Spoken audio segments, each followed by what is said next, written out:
Alors, monsieur Baudin, bonjour. Bonjour monsieur. Selon la comique présentation de votre carrière par votre principal éditeur, c'est-à-dire les éditions de l'Harmattan, vous êtes, monsieur Baudin, professeur spécialiste des questions militaires relatives à la guerre d'Indochine, auteur de nombreux ouvrages et articles et ayant participé à de nombreux colloques, conférences et ouvrages collectifs sur la question. Vous avez été enseignant dans le secondaire au lycée Charles-Nodier de Dole. Vous avez été chargé de cours à la faculté des lettres et sciences humaines de Besançon. Vous êtes docteur d'état SH et sciences humaines. Votre thèse, qui a été réalisée sous la conduite du professeur Guy Prédoncini et soutenue en 1991 à l'université Paris 1 Panthéon-Sorbonne, porte sur le corps expéditionnaire français en Indochine, 1945-1954, le soldat des forces terrestres. Et elle a fait de vous l'un des spécialistes français reconnus de ce conflit. Vous êtes membre de la commission française d'histoire militaire, de la commission de la guerre d'Indochine, de l'Institut d'histoire des conflits contemporains et du Centre d'études d'histoire de la défense. Vous avez participé au groupe de travail de l'Institut d'histoire du temps présent, consacré aux guerres d'Indochine et à la guerre du Vietnam. Vous êtes également consultant spécialiste de l'Institut d'histoire des conflits contemporains pour l'Indochine et membre du haut comité de la revue Guerre mondiale et conflits contemporains. Vous êtes l'auteur de plusieurs ouvrages sur le sujet, parmi lesquels nous pouvons citer La France et ses soldats, Indochine 1945-1954, publié en 1996, qui est tiré de votre thèse, dans lequel vous décrivez la diversité du corps expéditionnaire français, confronté notamment à un récurrent problème d'effectifs, problème qui participe à la diminution de la valeur des troupes que vous constatez. Vous vous intéressez également à l'opinion publique et notamment à la position des partis politiques vis-à-vis du conflit. Vous vous rappelez par exemple dans un passage que le MRP, entre autres, envisagea à un moment d'utiliser la bombe atomique pour isoler le Viet Minh du ravitaillement chinois. Vous avez publié également Soldats d'Indochine en 1997, qui propose une étude sociologique des combattants du corps expéditionnaire, étudiant entre autres leurs origines, leurs motivations et leur préparation. Dans Les combattants français face à la guerre d'Indochine, en 1998, vous vous intéressez au rapport des soldats français à ce conflit, en vous penchant notamment sur l'étude de leur vie quotidienne, de leur état d'esprit et de leur mentalité au retour de ce théâtre d'opération. Les Africains dans la guerre d'Indochine, publié en 2000, vous intéressez dans cet ouvrage à la très méconnue et néanmoins très importante participation des troupes coloniales africaines, qui représentèrent, selon vous, jusqu'à 43% des troupes débarquées en 1954. Dans cet ouvrage, qui a été salué par Marc Michel, grand spécialiste d'histoire contemporaine de l'Afrique, de l'histoire coloniale et de la décolonisation dans la revue Outre-mer, comme, je cite, un ouvrage qui nous apprend quelque chose par sa probité, son souci d'érudition et d'exhaustivité et sa clarté d'écriture, vous vous interrogez sur les effets de la guerre d'Indochine sur la décolonisation du Maghreb et de l'Afrique subsaharienne au travers de l'expérience combattante des troupes africaines et maghrébines en Indochine. Vous évoquez par exemple les interrogations du commandement français quant à la sensibilité des troupes africaines, et plus particulièrement marocaines et algériennes, à la propagande Viet Minh à la fin du conflit. En 2004, vous avez publié un dictionnaire de la guerre d'Indochine, réunissant en 123 articles tout ce que l'étudiant éclairé doit connaître des événements, acteurs, armes et combats de la guerre d'Indochine, le tout accompagné de plusieurs cartes. Votre dernier ouvrage en date, consacré à l'Indochine, Les Français au Tonkin, une conquête difficile, revient sur ce qui fut la plus difficile conquête coloniale de la Troisième République, conquête dont vous exposez les mécanismes politiques et les enjeux économiques, qui finirent par entraîner le gouvernement français de l'époque dans l'occupation de la partie nord de l'actuel Vietnam. Vous avez également participé à une quinzaine d'ouvrages collectifs, dont le dernier en date, Sortir de la guerre, sous la direction de Jacques Frémaux et Michel Baptiste, aux presses universitaires de la Sorbonne, et paru en 2014, dans lequel vous traitez de la question du retour d'Indochine, en vous interrogeant notamment à la fois sur le rôle de l'expérience indochinoise parmi les militaires qui s'engagèrent ensuite dans la voie de l'Algérie française, et sur l'influence de cette même expérience dans les germes de la décolonisation parmi les combattants natifs des pays colonisés. Vous avez également participé à deux documentaires, l'un réalisé par Georges Guillot, qui s'appelle Du D-Day à Dien Bien Phu, traitant notamment de l'incorporation des soldats allemands vaincus en 1945 au sein de la Légion étrangère et que l'on retrouve ensuite en Indochine, et également Nos soldats perdus en Indochine de René Jean Bouillet, qui est intéressant parce qu'il utilise notamment des correspondances personnelles des soldats pour aborder la guerre d'Indochine selon un angle un petit peu différent. Et pour les archivistes en devenir que nous sommes, c'est également un documentaire intéressant parce que l'équipe a pu consulter et a pu travailler à partir de documents d'archives personnels, notamment par exemple les carnets de Pierre-Alban Thomas.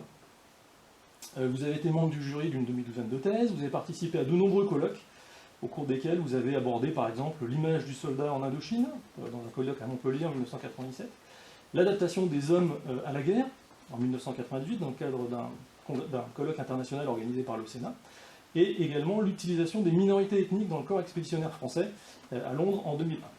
Vous avez vous-même organisé en avril 2004 un colloque à Dole intitulé Dien Bien Phu, une mémoire vivante, au cours duquel vous avez fait une communication sur la bataille de Dien Bien Phu dans les dépêches de Franche-Comté. Vous avez donné très nombreuses conférences à l'Université ouverte de Franche-Comté.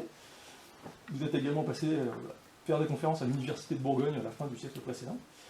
Alors ce qui était assez amusant, c'est que comme notre promotion était à Arbois il y a une quinzaine de jours aux archives Pasteur, je signale que vous avez donné 2 conférences à la Société des Amis de Pasteur en 2002 sur le Pasteur, alors pas le chimiste, mais un navire qui a transporté des troupes, auquel d'ailleurs vous avez consacré un article en 2004 dans la revue Guerre mondiale et conflits contemporains, et une autre conférence en 2003 sur les médecins pasteuriens et l'Indochine. Vous êtes également membre du conseil d'administration du musée de la Résistance et de la déportation de Besançon, et vous avez présidé le comité départemental du Jura, du concours de la résistance et de la déportation. Et donc on est très heureux de vous accueillir aujourd'hui, Monsieur Bedin, dans le cadre de ce Master 2 Archives de l'Université de Bourgogne. Eh bien, écoutez, je vous remercie. Simplement une nouvelle corde à mon arc, ce sont des études sur les troupes indo-chinoises dans la guerre de 14, ce qui est un travail totalement nouveau. Et j'ai trouvé des choses assez extraordinaires. Le fort de Douaumont, que vous connaissez, en octobre 1916, est repris par le régiment d'infanterie coloniale du Maroc. Mais là, il y a un bataillon indo-chinois, mais personne n'en avait jamais parlé. Voilà une nouvelle trace de recherche. Le professeur Frémont avec qui je travaille m'avait dit, si vous avez travaillé sur la fin, vous travaillerez bien sur le début. Donc, je suis devenu pratiquement le seul spécialiste sur ces troupes indigènes d'origine indo-chinoise. Et donc je vous remercie pour le travail que vous avez fait, je ne vais pas en rajouter, bien.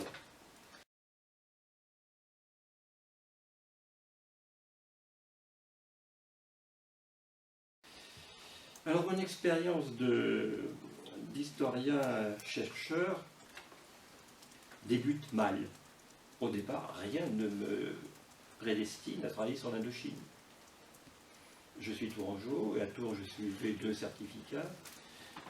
Un certificat d'histoire moderne mené par le professeur Jean Chagnot sur la société militaire française au XVIIIe siècle, et un autre certificat mené par le professeur Ageron, que vous connaissez sans doute de réputation, sur la colonisation française de 1870 à 1914. Et à la fin de ma licence, j'ai proposé un sujet de maîtrise sur les méharistes.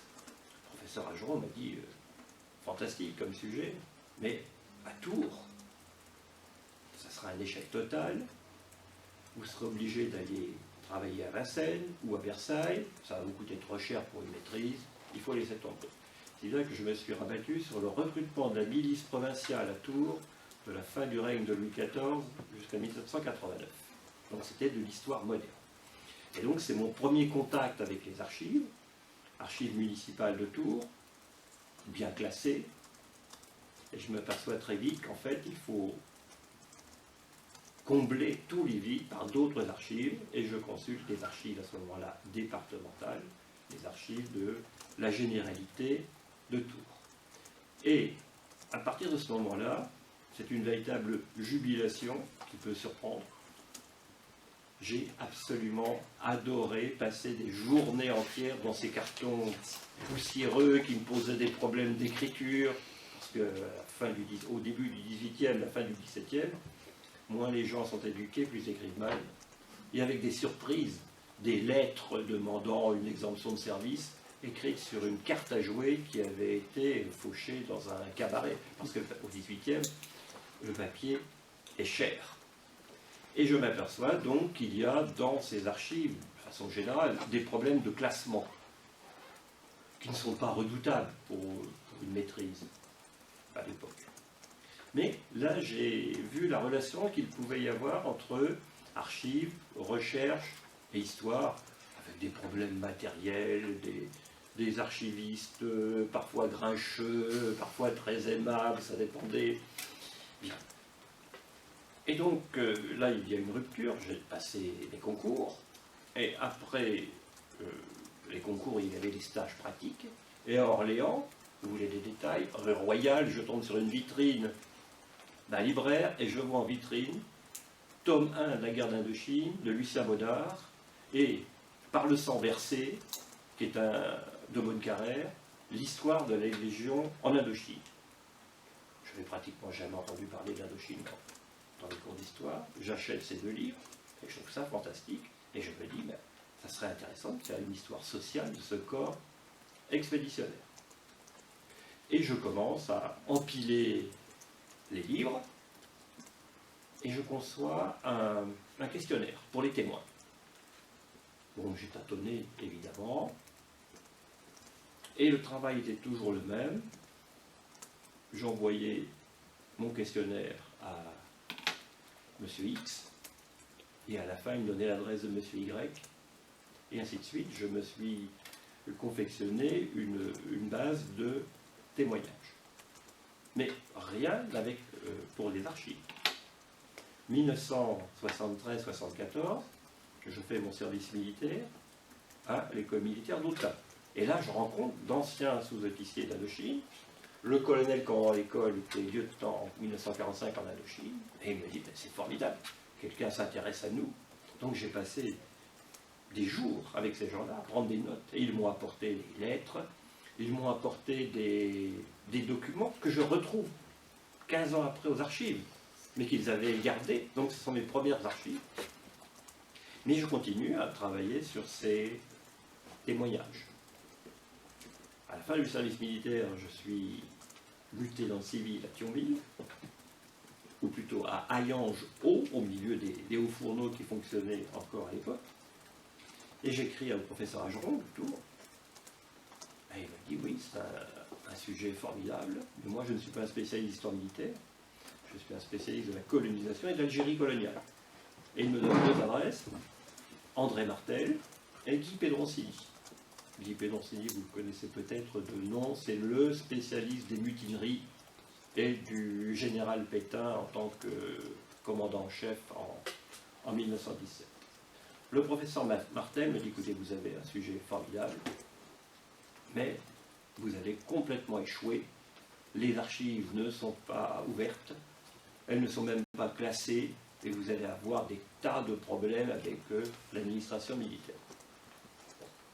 J'écris au professeur Pedroncini, qui me dit, oui, sujet fantastique, Martel a raison, mais ce n'est pas parce que c'est difficile que vous devez renoncer. Continuez à trouver vos témoignages, continuez à travailler, et moi je contacte le colonel Delmas, patron du service historique de l'armée de terre, le CHAP, et il me dit, on va voir ce qu'on va pouvoir faire. Donc pas de contact direct pour l'instant avec de vraies archives en tant que telles. En 1975, le professeur Pedroncini me dit, écoutez, il faut que vous alliez à Vincennes, au CHA, service historique de l'armée de l'air, qui s'appelle maintenant service historique de la défense département air, pour y rencontrer le général Christienne. Le général Christienne me reçoit, et il me dit, écoutez, vous avez le soutien du doyen Pedroncini, moi je vais vous ouvrir mon fonds d'archives sur l'Indochine pour l'armée de l'air. Mais une condition. Vous ne faites pas état de vos recherches ici, vous gagnez du temps. Vous vous engagez à ne rien publier et à ne pas dire que vous avez une faveur. Et donc j'ai travaillé dans cette série C4 du chat, mais je ne savais pas exactement où j'allais encore. Et en même temps, je continuais ma quête de témoignages, en rencontrant des gens d'associations. J'ai pu ainsi rencontrer le général Salan, qui m'a ouvert une partie de ses archives, mais en disant, vous n'en parlez à personne. J'ai pu rencontrer le général Navarre, qui commandait au moment de Dien Bien Phu, qui m'ont offert des archives, parce que ces gens-là, très prudents, prenaient souvent des doubles, presque tout le temps d'ailleurs, des doubles, ce qu'ils écrivaient pour ouvrir le parapluie en cas de problème. Et donc je travaillais pendant 1 an dans ce service historique de l'armée de l'air, avec des surprises, des dossiers entiers sur la marine, sur l'armée de terre, donc je ne comprenais pas bien le classement, donc ça m'a été utile après. Donc j'ai pris en note tout ce qui était à prendre en note, parce qu'à l'époque on prenait des notes, on ne prenait pas de photos, c'était un travail de scribe. Et en 1976, le colonel Delmas me demande de passer le voir au Chat à Vincennes, et il me dit, écoutez, les archives ne vont pas s'ouvrir aussi vite que prévu, parce que la marine fait des problèmes, mais je peux intervenir pour que vous soient ouverts les archives du BECAM, de Pau, Bureau central d'archives administratives militaires.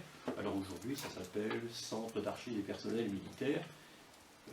Autrefois, quand on voulait prendre sa retraite, on passait forcément par le BECAM de Pau pour valider ses services, pour avoir une petite retraite de 30 € par trimestre. C'est à peu près ce que j'ai. Et donc, j'arrive à la caserne Bernadotte, je ne sais pas si vous connaissez Pau, c'est la plus grande façade militaire de l'époque. Je suis reçu par un colonel de Légion, administratif, qui me dit, écoutez, vous avez le soutien du colonel Delmas, j'ai vu votre CV, vous travaillez avec Pedroncini, il n'y a pas de problème pour moi. Mais, une condition, vous ne prenez aucun nom. Vous allez faire que des relevés pratiquement statistiques ou prendre des notes de service. Donc, évidemment, je me suis engagé à cela, d'autant qu'il y avait eu des problèmes à Vincennes, des gens qui avaient volé des lettres de Napoléon Ier, qui les avaient revendues, les services spéciaux les avaient retrouvés à New York, enfin. Et donc, il fallait jouer le jeu. De toute façon, c'était mon principe. Et donc, je me suis trouvé confronté avec ces archives administratives, qui ne sont pas des archives pour l'histoire, qui sont des archives pour, par exemple, pour que certaines personnes obtiennent une pension, une reconnaissance, une médaille. Et je me suis retrouvé dans une salle qui est à peu près grande comme celle-ci, mais avec des tiroirs partout. Et on m'a dit, bien, écoutez, allez-y. Et donc j'étais confronté là aux archives, il a fallu que je trouve une méthode, parce que ces petites fiches portaient le nom, le prénom, le matricule, enfin la vie des militaires en Indochine, revenus, parce que dans une autre salle, il y a le même type de fichier pour des gens tués ou disparus. Et donc à partir de ces archives, il a fallu que je trouve une méthode de travail, parce que aller à la pêche parmi le fichier posait un problème. Si vous tombiez dans la série Müller, ils étaient tous alsaciens, lorrains ou allemands. Ou dans la série Baudin, c'était que des gens du centre-ouest. Donc ça faussait les statistiques. Et donc j'ai mis au point une technique de travail de façon à varier les origines sociales. Donc j'ai travaillé sur à peu près 25 000 fiches.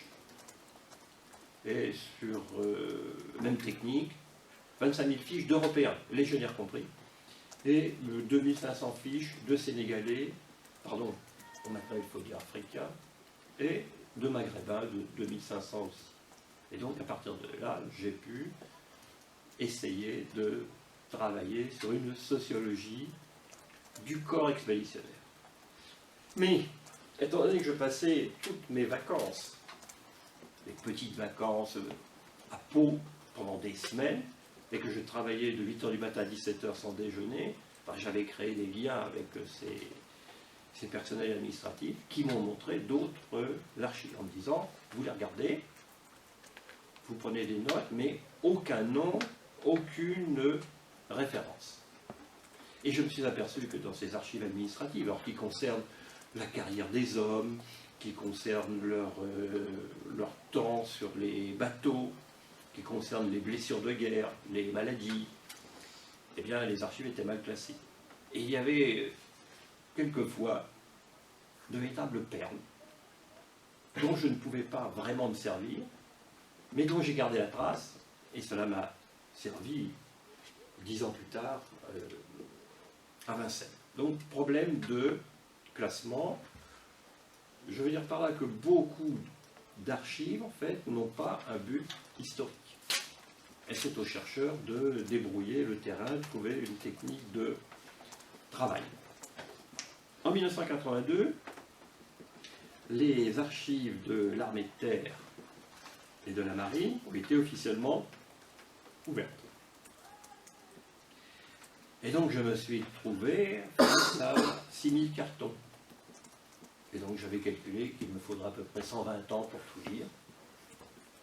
Et il a fallu faire le tri. Et donc dans cette série de Vincennes, la série 10H, on a véritablement des mines qui ne sont pas encore exploitées, même aujourd'hui. Il y a des cartons qui n'avaient pas été ouverts depuis que les archives avaient été classées, avec par exemple de petites épingles rouillées, et l'employé me dit « vous irez vous laver les mains après ». Des archives très, très riches, quelquefois 5-6 exemplaires du même document. Et puis ce document, on le retrouve ailleurs, évidemment. Bon, ça, c'est pas très grave. Là, il y avait un problème de classement. Un problème de classement, les conservateurs ont choisi un classement par bureau. Vous savez, premier bureau, les effectifs, deuxième bureau, les services de renseignement, troisième bureau, les opérations, et quatrième bureau, la logistique. Et ils ont pris comme autre critère de classement les territoires, c'est-à-dire Cochinchine, enfin qui devient Sud-Vietnam, Laos, Cambodge, Tonkin, Nord-Vietnam, voilà. Ce qui complique les choses, parce que les archives se répètent. Une note de service du général Salan, elle est aussi valable à Saigon qu'à Nialo ou à Phnom Penh, évidemment. Et puis des classements un peu bizarres. Par exemple, une unité. Bêtement, je pensais que j'allais trouver les archives du 3e régiment étranger d'infanterie. Non, c'est pas classé comme ça.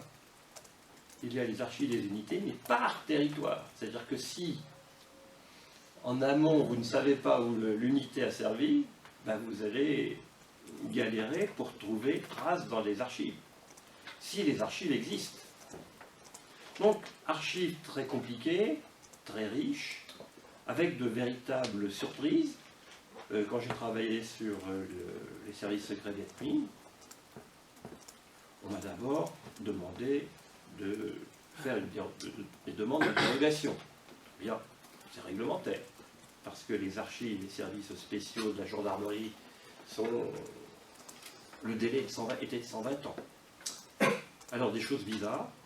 On m'a accordé les archives du centre Vietnam sur ces problèmes-là, très bien, qui traitent de problèmes de renseignement, d'espionnage ou de contre-espionnage, mais on m'a refusé les mêmes documents pour le Tonkin. On m'a donné les cartons sur la Cochinchine, mais j'ai jamais compris pour le Tonkin. Comment voulez-vous qu'on puisse reconnaître un agent Viet Minh de 1954 alors que je travaillais là-dessus dans les années 2000? Il n'y avait aucune chance. Mais c'était règlement, évidemment. Donc voilà les problèmes que posait ce genre d'archives compliquées, et puis de véritables surprises.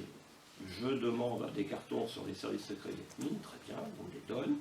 Oui, mais ils étaient en vietnamien. Bon, je ne dis pas le vietnamien, évidemment. Et puis des classements qui dépassent un peu tout.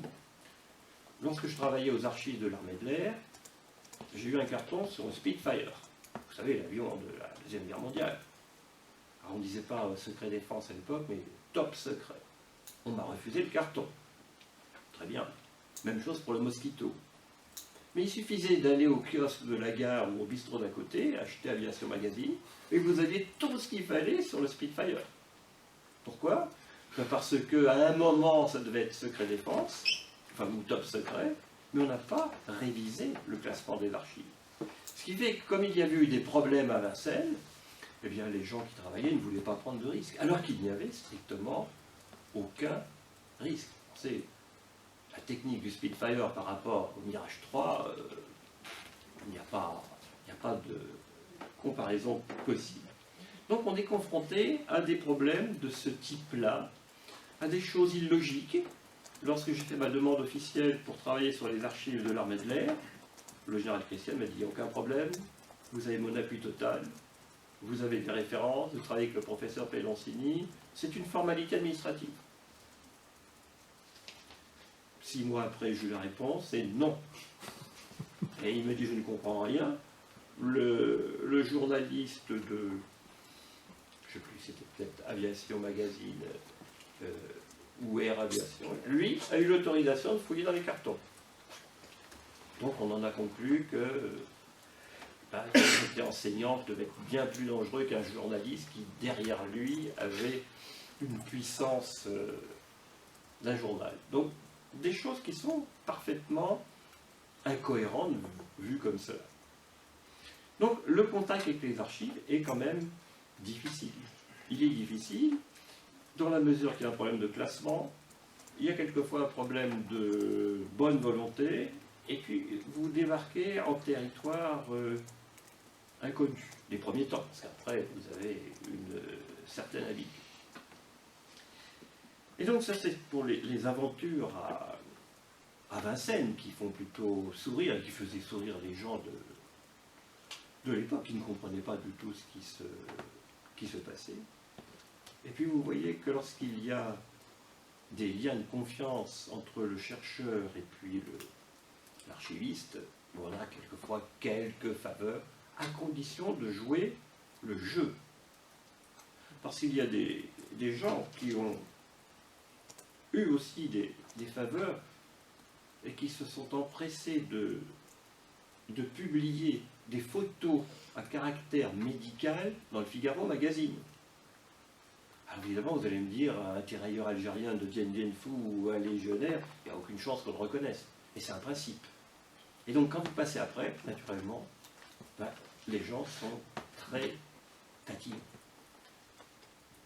Donc ça c'est important d'établir un lien de confiance entre le personnel des archives, les responsables des archives, et puis ce que vous faites. Parce qu'autrement, vous tuez peut-être le travail de quelqu'un qui est derrière.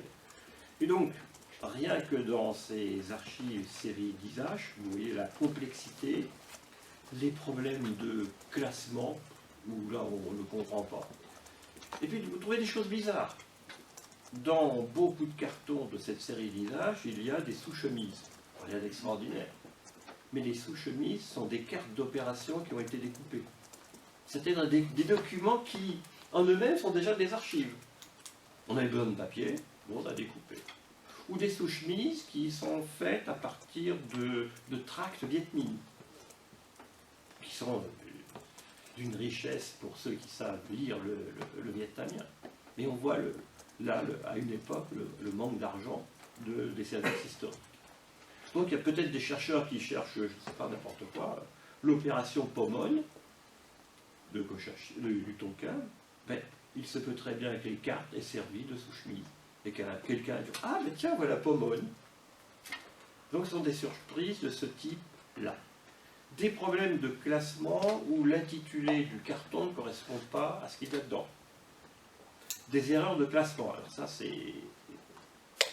sont souvent des perles que l'on trouve dans ce domaine. Donc j'ai pu travailler de 1982 à 1987, dans toutes mes vacances, au service historique de l'armée de terre. Mais je me suis aperçu qu'il manquait des pans entiers. Par exemple, les archives de l'intendance. Ce sont des archives qui sont absolument vitales pour décrire la vie quotidienne des soldats. Eh bien, le centre de Crouel, Crouel, ça doit être dans le Puy-de-Dôme, n'ont strictement rien gardé. Pourquoi? Personne n'a été capable de l'expliquer. Le centre de documentation de l'école de cavalerie de Saumur n'a rien gardé sur les cours de contre-guérilla des années 50. Pourquoi? On ne sait pas. Alors les archives d'Indochine, évidemment, posent un problème. D'abord, dans certaines unités, le fort n'est pas la paperasse. Quand dans un poste du Tonkin en 1949, vous recevez à peu près 2800 notes de service, que faisaient ces officiers de Légion?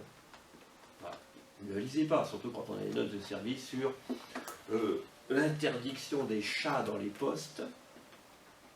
C'était tout à fait passionnant, c'était pour éviter la rage. Il y a eu une note de service aussi sur les ours, interdiction d'emmener un ours dans sa chambrée. Donc beaucoup de notes de service ont été détruites. Ensuite, lorsqu'il y a eu les replis, évidemment, des convois sont tombés en embuscade, des papiers ont été détruits avant de partir. Mais le comble, c'est que les archives d'Indochine ont été réunies dans les différentes évacuations à Saïgon. Donc du Tonkin à Saïgon, du centre Vietnam à Saïgon, bon, vous pouvez imaginer. Et puis le Saïgon, il faut quand même faire simple, on les a envoyés à Alger, voire Oran, voire Sidi Bel Abbès pour la Légion. Et en 1961-62, ces mêmes archives sont parties sur Marseille, quelques-unes vers Toulon. Et ensuite, on les a explosées. Les archives de la Légion sont à Aubagne. Alors, elles ne sont pas encore classées aujourd'hui. Hein. Les archives de la Légion, pratiquement pas classées. L'officier qui devait les classer a été promu, et lui, il a dit, moi, je ne veux pas rester dans un bureau à Aubagne, je veux partir en opération. Donc, les archives d'intendance à Crouel, rien. Les Goumiers à Chartres, par exemple. On ne sait pas pourquoi Chartres, maintenant c'est revenu à Vincennes. Alors je ne parle pas des archives de la marine qui ont été dispatchées à Brest, à Pau, à Cherbourg et à Chartres. Pas la marine, l'armée de l'air à Chartres. À l'époque, ce n'était pas centralisé à Vincennes. Donc il fallait faire une demande spécifique à chaque fois, justifier des travaux, des relations. Et comme ces archives n'avaient pas de but historique, on a des archives qui étaient dans un désordre total, quand je les ai vues, au moins à Chartres, par exemple pour l'armée de l'air. Parce qu'au départ, mon sujet n'était pas bien fixé. Donc on a des surprises comme cela, parce que beaucoup d'archives n'ont pas un but historique. C'est un but administratif. Elles sont souvent incomplètes. Il y a des séries, 47, 48, puis plus rien en 49, il faut retrouver les mêmes archives en 53. Ça, ce sont les aléas de l'odyssée des archives. Et j'ai donc pu consulter d'autres archives, très bien classées, par contre, là, c'est celle du CHETOM, Centre d'histoire et d'études des troupes d'outre-mer à Fréjus. Presque personne ne fréquente ces archives, elles sont très bien classées, et vous avez là un personnel tout à fait charmant qui se dit enfin on sert quelque chose, quelqu'un vient nous voir. Et chose curieuse, bien sûr on trouve des doubles à Vincennes, mais souvent ça se complète. Alors, je ne sais pas comment ont été faits les classements, pourquoi certaines archives sont à Fréjus, bon parce qu'elles appartiennent aux troupes d'outre-mer, mais le fonds Indochine concerne aussi les troupes d'outre-mer. Pourquoi ce n'est pas à Vincennes? Donc il y a des problèmes que je n'explique pas, en fait. Et donc, le travail de l'historien, c'est de croiser ces différentes sources, avec naturellement des cul-de-sac, comme les archives de la Légion, et pourtant, la Légion est un élément fondamental dans l'histoire de l'Indochine coloniale et de la guerre d'Indochine. Ce n'est pas classé, il n'y a pas les moyens, ce n'est pas à l'ordre du jour, il n'y a pas les personnels. Bref, l'armée, vous savez, vit dans une extrême pauvreté, contrairement à ce que l'on pourrait voir le 14 juillet. Bien sûr, il y a les archives privées, mais qu'on devrait normalement retrouver à Vincennes et qu'on ne retrouve pas toujours. Donc c'est difficile après de les mettre dans sa nomenclature. Donc le plus simple, avait dit le professeur Pédoncini, m'avait dit tu mets archives privées et puis personne ne va venir t'ennuyer, puis tu ne mets pas trop de références. Parce qu'il y a des gens aussi qui, en Indochine et après, ont carrément emmené les papiers. Alors on les retrouve forcément ailleurs. Et on a un problème de classement dans ces archives. Les archives qui concernent la gendarmerie, les services spéciaux, la justice militaire, étaient condamnées pour 120 ans. Mais, imaginez quelqu'un qui déserte. Donc c'est du ressort des services de police et de justice, condamné. Mais comme il est déserteur, le dossier intéresse le premier bureau effectif. Ce qui fait que les archives que l'on vous interdit parce qu'elles sont estampillées deuxième bureau, vous les voyez par la bande dans des archives du premier bureau. Alors c'est logique, mais pour nous c'est fantastique, là il y a une brèche.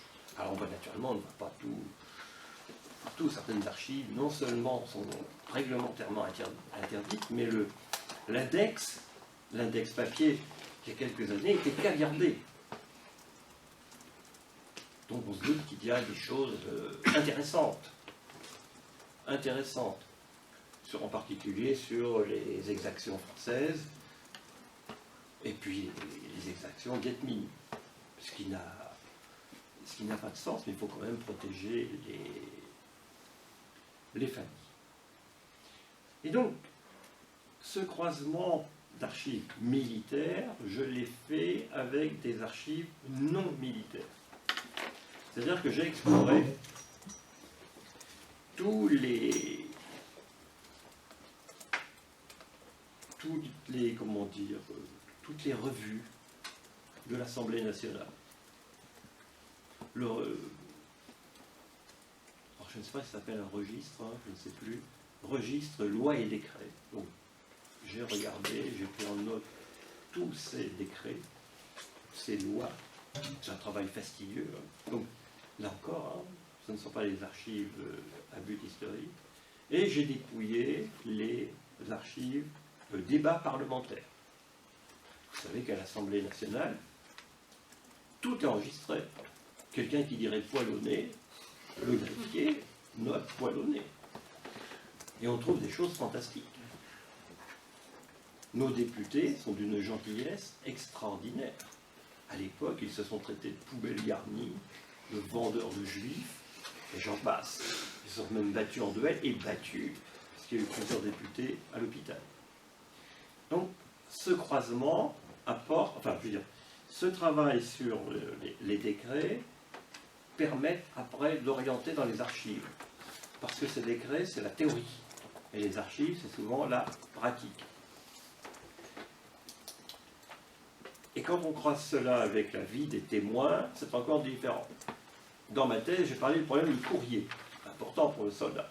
Tant qu'il y avait des normes, le grammage du papier, le poids des enveloppes, le format des enveloppes, le timbre, et les ministres qui étaient interpellés parce que le courrier n'arrivait pas, répondaient, mais oui, alors selon le règlement de la poste aux armées, c'est tant de grammes, c'est tant de papier, tant de lettres par semaine.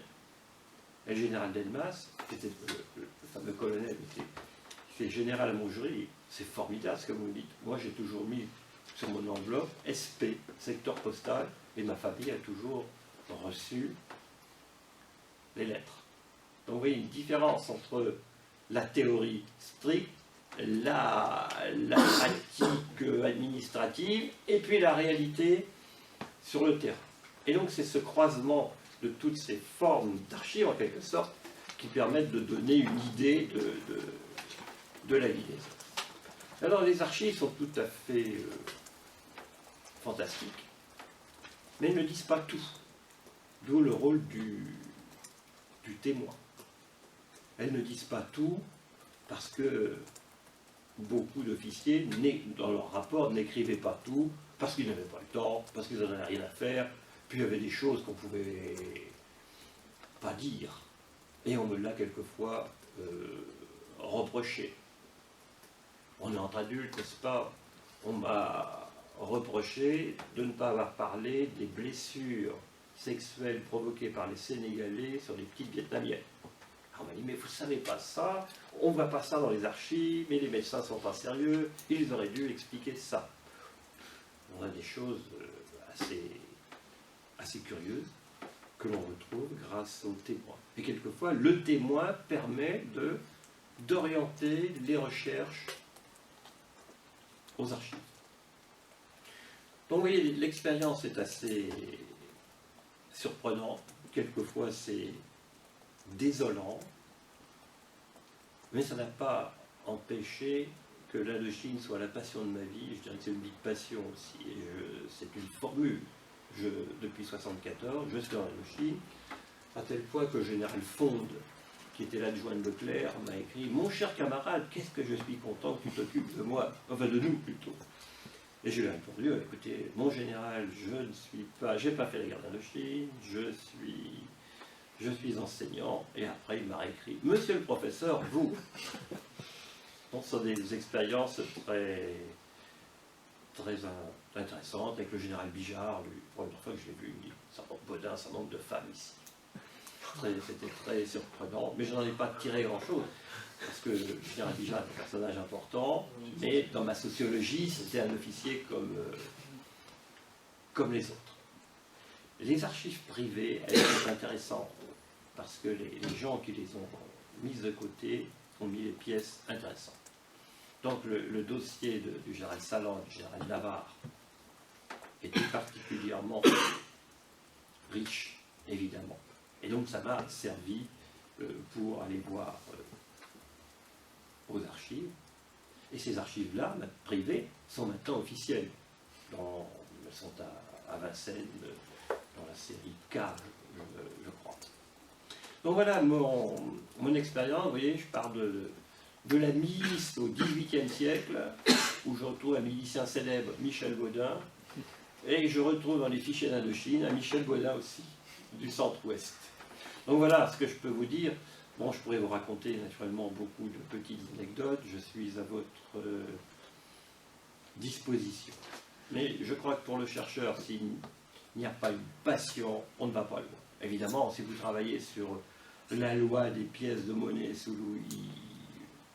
Louis XIII, c'est peut-être pas aussi passionnant que la guerre d'Indochine, ou l'histoire coloniale exotique autant de couleurs.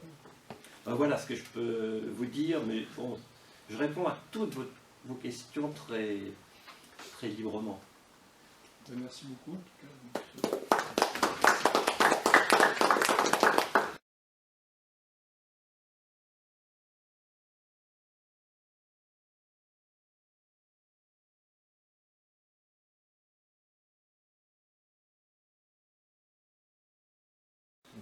Merci pour votre communication, très intéressante, et surtout sur les liens entre chercheurs et enquêtés et archivistes, qui peuvent être très ambivalentes parfois.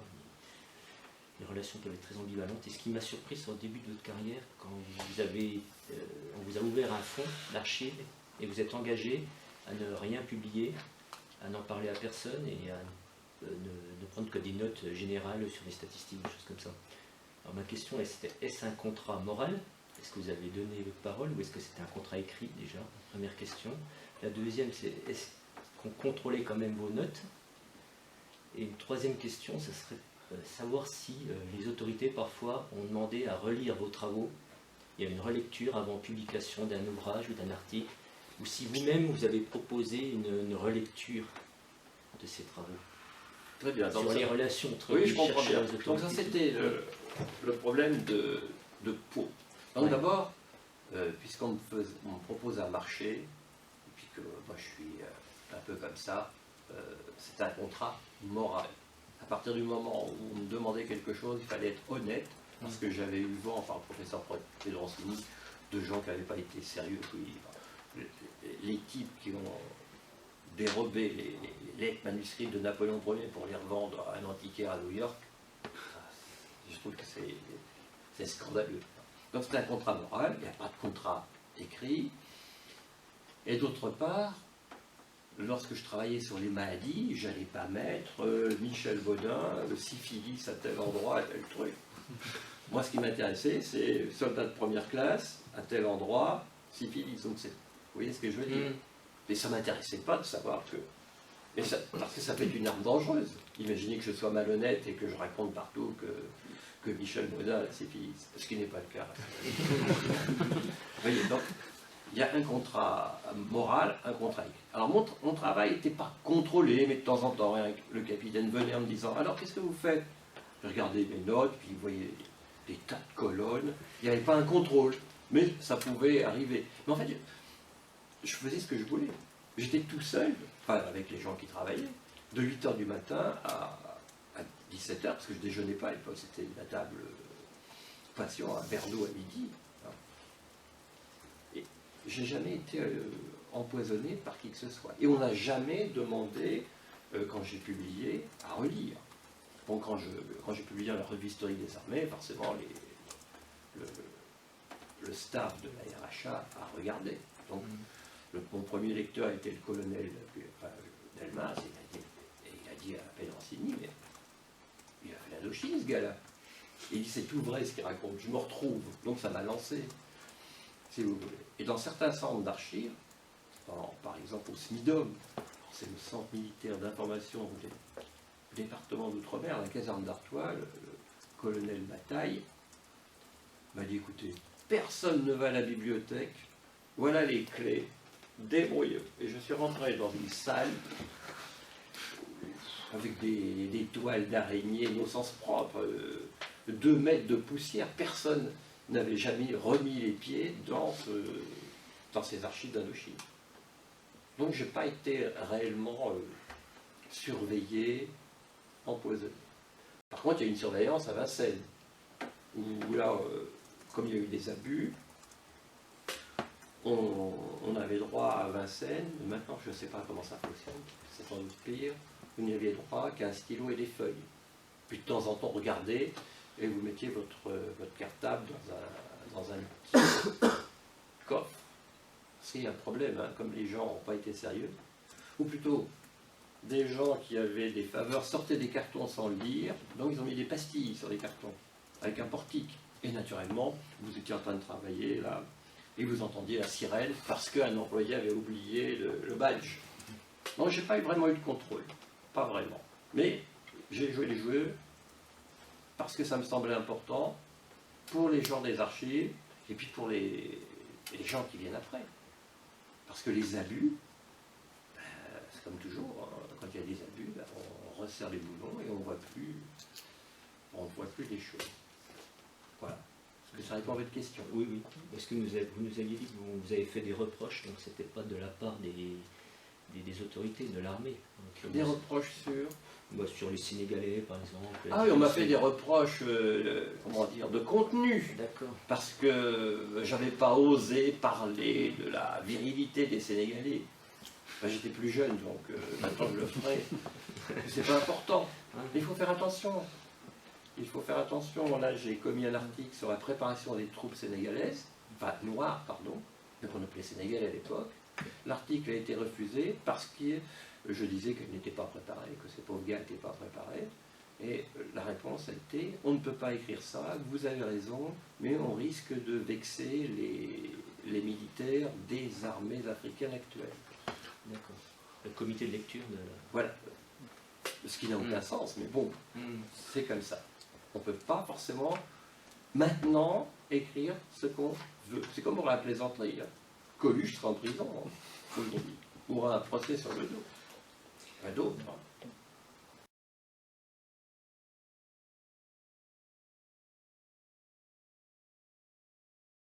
Donc, je rebondis sur une autre question. Pour des futurs professionnels qui auront peut-être aussi eux-mêmes à créer des fonds d'archives, parce que ça sera peut-être aussi une demande qui leur sera faite plus tard, quelle est la place des archives orales dans votre démarche? Est-ce que c'était au départ pour compenser un manque de fonds disponibles? Est-ce que c'était plutôt un point de départ d'une démarche de recherche? Et quelles ont été finalement les limites et les apports de ces sources orales? Alors, au départ, les sources orales, c'était un point de départ. Je ne connaissais rien à l'Indochine. Dans mes études d'histoire, on n'a jamais parlé de l'Indochine. Sauf une fois, lorsque j'ai fait mon certificat d'anglais, où j'ai dit au lecteur d'anglais, mais si les Américains défendent la démocratie au Vietnam, pourquoi les Français n'envoient pas des troupes comme les Australiens? Et il me répond, bah, vous avez pris une telle raclée à Dien Bien Phu, vous êtes vacciné. Je ne comprenais pas trop ce qu'il voulait dire. Et donc, c'était le départ. Le départ, c'était, puisqu'il y avait des survivants, les interroger. Alors là encore, j'ai eu à peu près 700 témoins, mais de valeur très inégale. C'est-à-dire que certains m'ont écrit 3-4 lignes, m'ont répondu oui, non à mon questionnaire, mais j'ai échangé avec d'autres pendant des mois.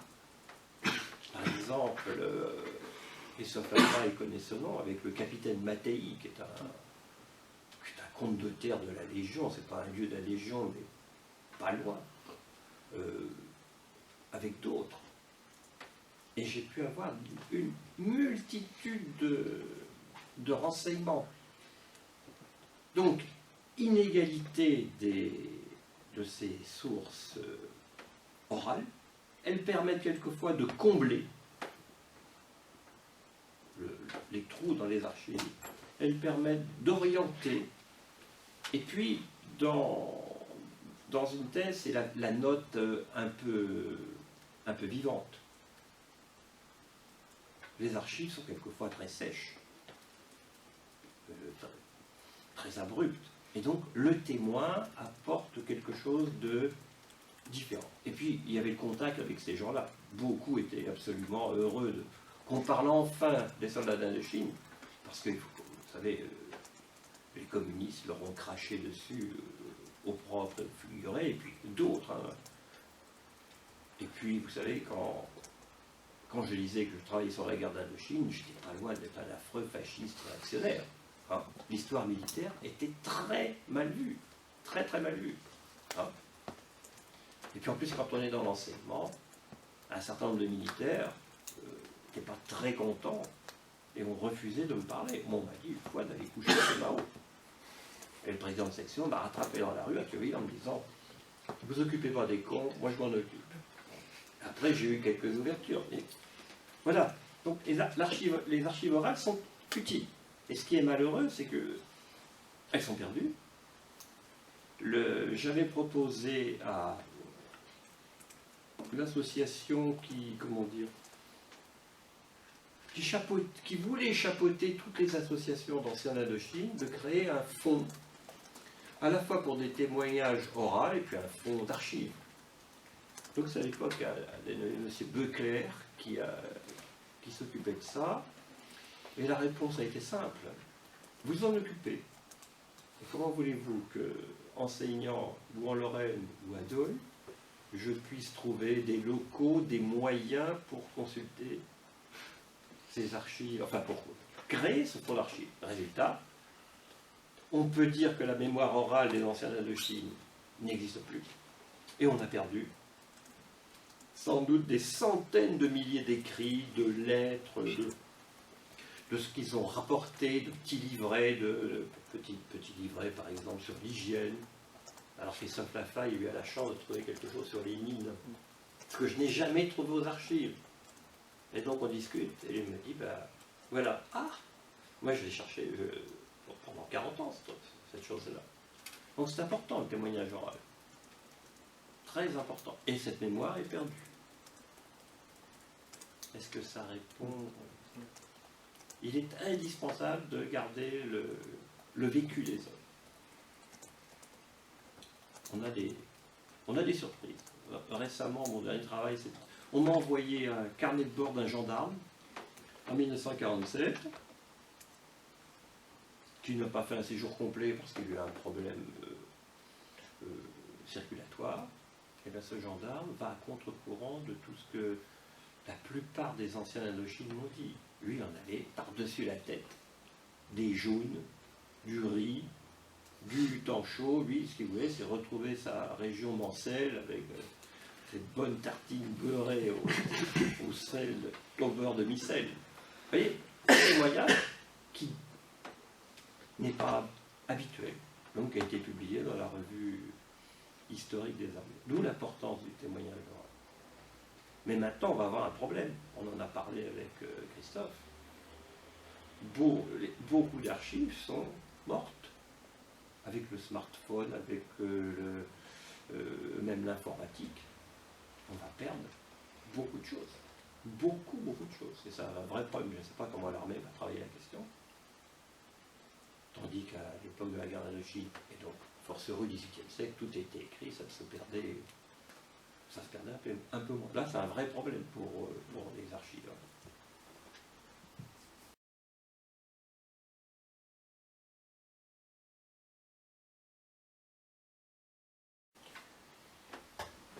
Oui. Est-ce que vous avez eu l'occasion d'être confronté, de travailler du coup sur les archives audiovisuelles?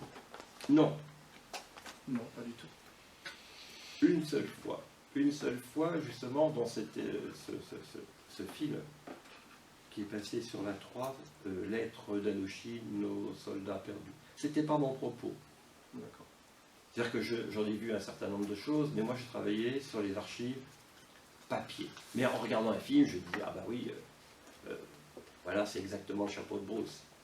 Et puis si vous voulez une belle archive audiovisuelle sur l'Indochine, ben, vous regardez la 317e section de Pierre Schoendoerfer, qui a eu un prix à Cannes, vous connaissez peut-être, sans noir et blanc, avec Bruno Kremer et Jacques Perrin. Et là, vous êtes dans l'Indochine jusqu'au bout des ongles. Tout est vrai dans le film. Le fusil, la façon de parler, parce que Schoendoerfer connaît bien l'Indochine, il était prisonnier à Dien Bien Phu. Mais je n'ai pas travaillé sur les archives de ce type. Et du coup, vous savez quand même s'il y avait une accessibilité par rapport à ces archives? Alors, parce que je sais qu'il y a, il y a un traitement justement de l'image qui est assez particulier sur l'Indochine. alors je ne sais pas comment fonctionne le fort, c'est le CPAD, je ne sais pas comment fonctionne le fort d'Ivry, j'y suis allé une fois pour avoir des photos, c'était pour un autre travail, il n'y a pas eu de difficulté. Mais tout dépend aussi du soutien que vous avez. Si vous vous appelez Schoendoerfer, vous avez accès à tout. Bon, je vais peut-être laisser les Schoendoerfer. Hein. Mais si vous dites que vous appelez Louis Martin et que vous enseignez au collège dans Paris, dans le Jura, là ça va être plus difficile. Mais il n'y a pas de choses secrètes. Hein. Il n'y a pas d'armes secrètes en Indochine. Hein. C'est le Viet Minh qui avait inventé ça. Des grenades qui ne tuaient que les Blancs. Voilà ce qu'ils avaient écrit dans leur propagande. Et des grenades pour couler les croiseurs français. Une grosse grenade. Hein.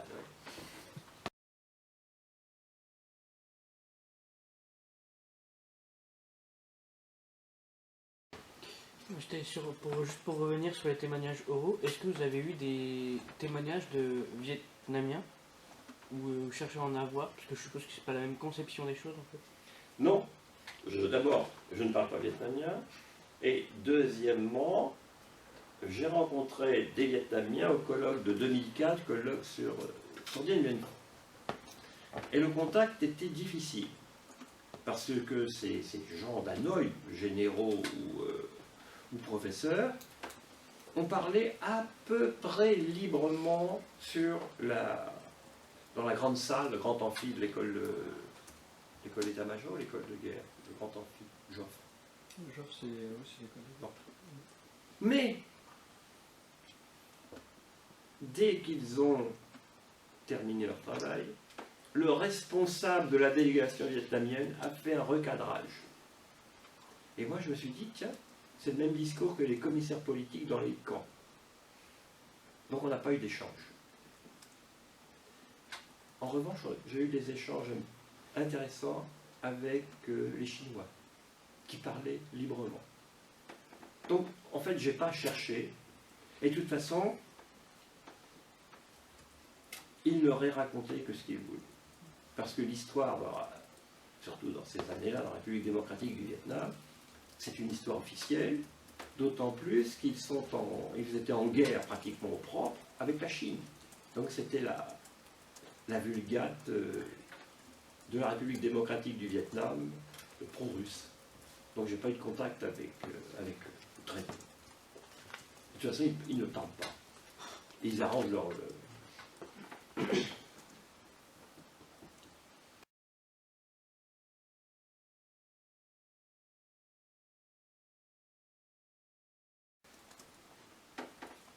Moi j'avais 3 questions.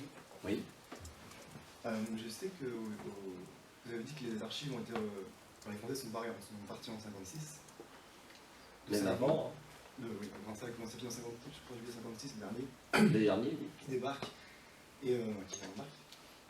Les archives ont été détruites, beaucoup d'archives par le parti. Le Viet Minh a détruit beaucoup d'archives. Ah non, attendez, là je réponds tout de suite. Quand on évacue un poste, il y a des papiers. Donc on brûle un certain nombre de papiers qu'on ne juge pas intéressants.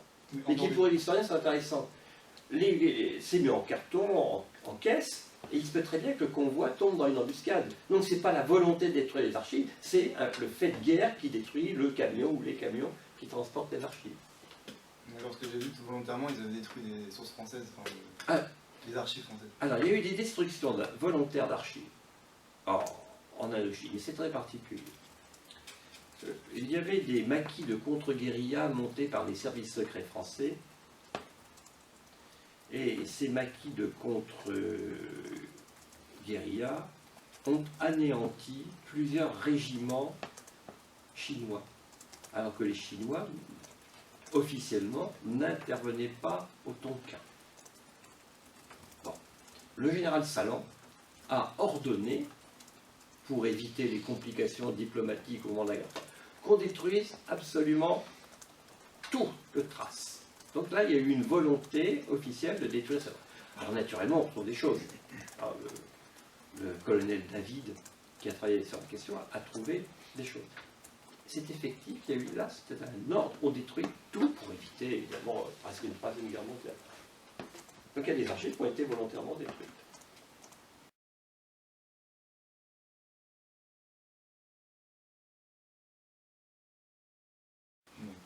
Alors, autres questions? Oui, par rapport aux légionnaires allemands, Oui. dans la Légion, je pensais que c'était beaucoup de personnes de la Wehrmacht. Et j'ai vu un reportage sur Arte, que c'était sur les légionnaires allemands en Indochine.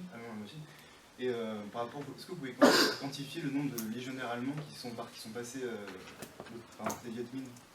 C'est-à-dire, est-ce que vous avez un chiffre En gros, c'est arrondi, hein.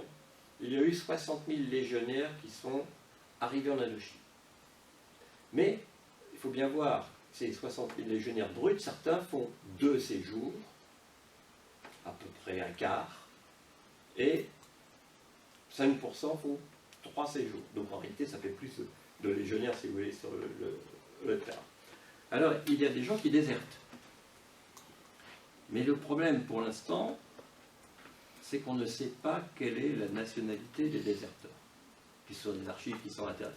Donc on peut faire des estimations.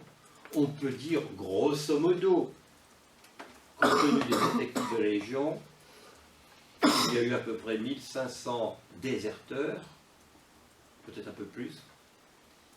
Et sur ces 1500 déserteurs, en fait, il n'y en a qu'une poignée qui passe chez le Viet Minh. Mais il y en a eu.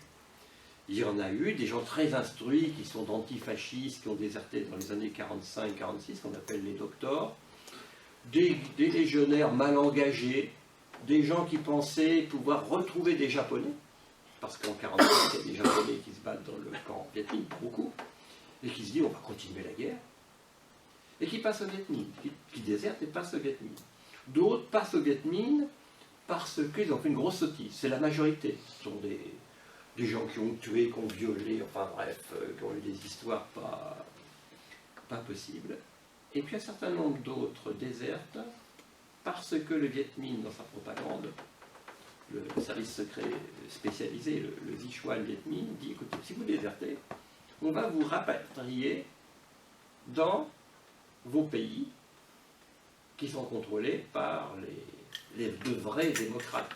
Vous avez été engagé de force, vous avez fait c'est une erreur, alors désertez et on vous ramènera chez vous. Et donc un certain nombre de gars ont déserté, ont été naturellement travaillés psychologiquement par le Viet Minh, et via la Chine, l'URSS, se sont retrouvés chez eux en RDA ou en Bulgarie. Et on a même des gens qui ont été rapatriés de force, après une désertion suite à des histoires de filles, qui sont revenus chez eux à Berlin, et qui se sont engagés à la Légion en disant c'est quand même bien mieux à la Légion que chez les Viet, on rengage. On les retrouve certains à Dien Bien Phu, à ce moment-là les gars disent de toute façon, nous, il faut qu'on résiste jusqu'au bout pour les copains, pour la Légion, pour l'honneur, et surtout si on est repris par l'armée populaire, on va être fusillé. Donc il y a des histoires assez folles. Mais on ne peut pas dire. Et d'autre part, il y a un vrai problème de nationalité à la Légion, c'est une nationalité déclarée. Michel Bodin ne s'engagerait pas comme légionnaire à la Légion. Il deviendrait luxembourgeois. Et on l'appellerait Armand Durand. Donc c'est très difficile de connaître l'origine, parce que les archives, c'est tabou. On l'a dit à Aubag, c'est tabou. Et on ne peut connaître la nationalité des légionnaires que lorsque sur la fiche d'embarquement, il n'y a personne à prévenir. Quelqu'un qui s'appelle Louis Martin, personne à prévenir, Hans Müller à Berlin, on sait bien qu'il est allemand. Et beaucoup de nationalités sont des nationalités refuges. Un certain nombre d'Allemands se disent suisses, luxembourgeois, autrichiens, bien sûr. Donc pour l'instant, c'est difficile. On peut encore travailler pour la Légion sur le 19e. Et donc, comme on ne connaît pas la nationalité réelle, on ne peut faire que des évaluations. À la Légion, moi je suis tombé sur des dossiers, enfin, je fais mes travaux à Pau, je dis, bigre, il y a beaucoup de monégasques. Il y a beaucoup de monégasques dans ce 3e régiment étranger de l'infanterie. Il y a un truc. Je veux voir les officiers de Légion que je connaissais.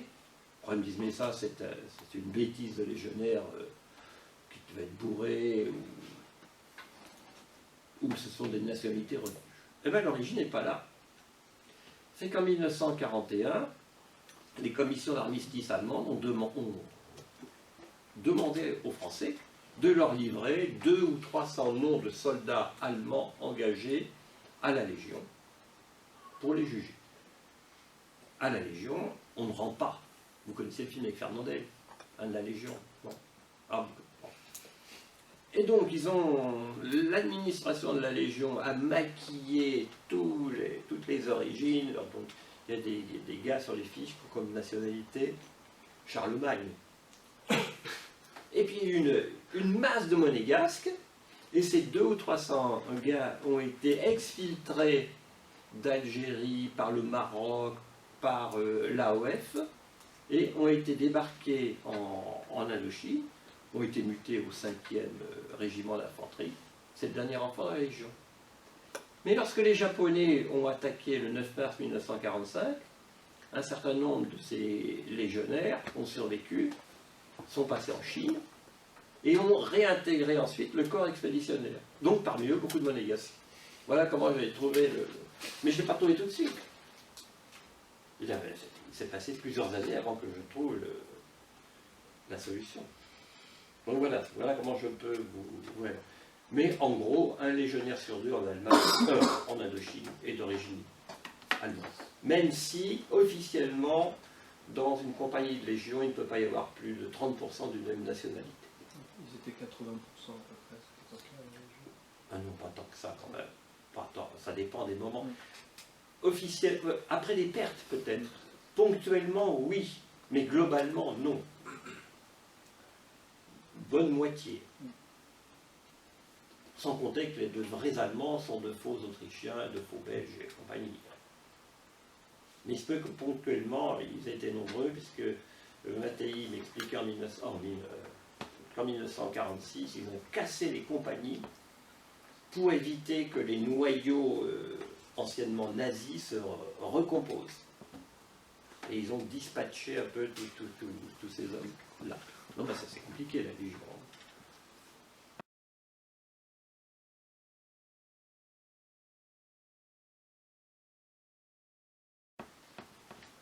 Ça doit être assez difficile à évaluer, mais est-ce qu'on a des soldats français qui ont rallié le Viet Minh par sensibilité idéologique? Oui, mais Beaucoup, pas... ou... Attendez, d'abord, il n'y a pas beaucoup de déserteurs français au sens strict. Enfin, j'ai plus les chiffres en tête, mais ils sont de l'ordre de 300 ou 400. Mais la plupart désertent pour des questions banales, parce qu'ils se sont battus avec leur officier, parce qu'il y a une jolie petite vietnamienne dans le coin, parce qu'ils ont volé, parce qu'ils ont picolé, puis ils ne savent plus quoi faire. Ça peut être par difficulté aussi, par rapport à la difficulté de la guerre? Par difficulté avec la guerre, parce que ce sont des gens qui sont mal engagés, mais il y a un certain nombre de gens qui rejoignent volontairement le Viet Minh. Ce sont souvent des gens qui ont un passé politique proche du Parti communiste. Et donc ils rejoignent le Viet Minh, sans aucun doute. C'est une poignée, je dirais 30 à 40 personnes, pas plus, réellement. Parce que d'autres ont rejoint le Viet Minh, mais c'était pour échapper au camp où la situation, enfin dans les camps Viet Minh, est pire que dans les camps de concentration nazis. Je ne parle pas des camps d'extermination. Mais il y en a eu là. Du coup, au niveau des traces, ça sera plus sur les... Comment dire? On va avoir des traces antérieures, justement, sur ces personnes, sur leur attachement politique ou ce genre de choses. Le problème, c'est qu'on n'a pas droit aux archives. Ouais. Donc on sait des choses, ou parce qu'il y a un papier qui traîne, mais on n'a pas... Ouais, pas forcément. Et puis il y a des légendes qui se font. par exemple, il y avait quelqu'un qui habitait dans le Jura, bon, on en a fait l'ennemi du numéro 1 des commandos d'époque, l'adjudant Vandenberg. Or, ce n'était pas l'ennemi total. Et puis, l'image du déserteur a été trafiquée par le Viet Minh. Évidemment, ils ont utilisé ça en masse, d'autant que certains travaillaient avec eux. Il y a un déserteur au Viet Minh au moment de Dien Bien Phu.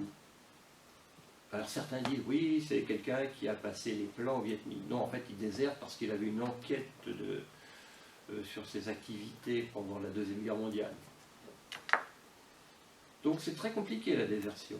Et là, j'ai perdu le fil de... d'établir les causes. Oui, c'est très difficile. Les causes sont tout à fait banales. Moi, j'ai rencontré un parachutiste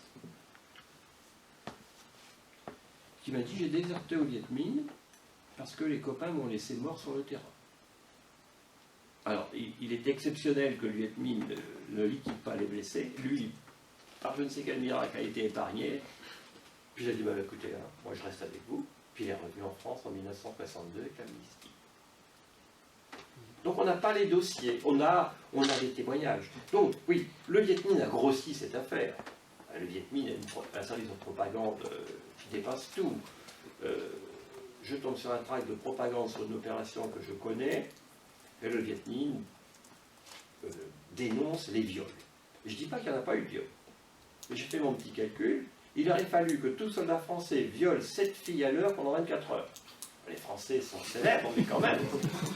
Donc, vous voyez, ça n'apparaît... Si on ne regarde pas le détail mathématique, bon, on dit, oh, les Français, c'est des salauds, ils violent. Mais en fait, là, c'était trop. Et ensuite, la désertion a été utilisée dans la propagande du Parti communiste, qui a grossi le nombre des déserteurs, qui a confondu les déserteurs politiques avec tous les autres déserteurs.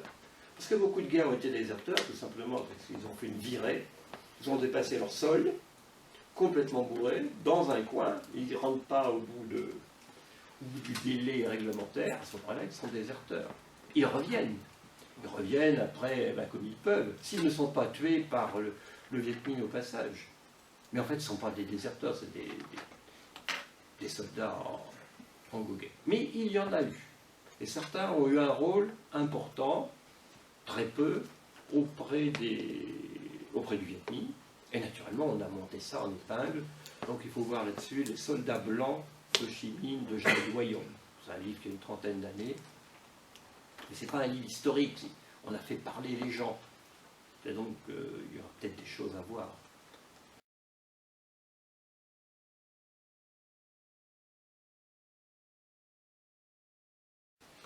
Alors moi j'ai une question supplémentaire, toujours là, qui va intéresser les futurs archivistes, c'est la question des archives des hautes personnalités. Vous nous avez expliqué que les hautes personnalités conservaient souvent des doubles d'archives.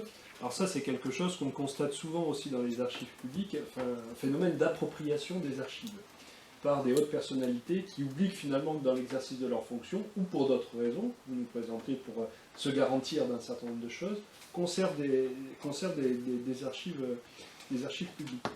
Du coup, est-ce que vous aviez une stratégie pour récupérer ces archives, ou est-ce que finalement ça s'est fait un petit peu comme ça au fur et à mesure d'établissement du lien de confiance? Je n'avais pas de stratégie. C'est un lien de confiance. Quand je suis allé voir le général Navarre, donc c'est l'ancien patron de l'armée française au moment de Dien Bien Phu, le général Navarre, sur qui on a craché sans doute à tort, même s'il a perdu à Dien Bien Phu, on a parlé pendant quelques heures, et puis il me dit, écoutez, j'ai des papiers, qu'est-ce qui vous intéresse par rapport à mon sujet? Donc j'ai pris ce que je voulais, puis il m'a dit, vous me les ramenez dans 3 semaines. Mais ces papiers-là, on va les retrouver aux archives officielles maintenant. Alors le général Salan, c'est plus compliqué, parce qu'il y a eu l'Algérie française. Alors là, j'ai eu droit aux archives du général Salan. Il m'a dit, vous n'en parlez pas, vous oubliez même le lieu où je stocke mes archives, vous voyez ça avec mon secrétaire. Donc j'ai pu avoir le testament Salan, qui est aux archives maintenant, mais 15 ans avant tout le monde. Et je m'en suis servi comme archive privée. Mais je n'avais pas de politique. Je n'avais pas d'idée de faire un fonds d'archives. Ce que j'aurais peut-être maintenant. Mais à l'époque, je voulais des documents, je ne voulais pas constituer un fonds d'archives. Mais les hautes personnalités ont souvent leurs archives sont souvent un petit peu tronquées. Les archives du général Navarre, elles ont servi dans le procès contre le général Coligny, parce qu'ils se sont disputés. Ça s'est fini au tribunal. Et la fiche du centre administratif d'Extrême-Orient, celle que je consultais à Pau, la fiche du général Bijard, il y a simplement Bijard, Marcel. C'est tout, il n'y a rien d'autre. Pourquoi? Je ne sais pas. Ça répond... Non, j'avais pas de politique de recherche d'archives. Moi, je voulais des documents et puis je voulais travailler, c'est tout.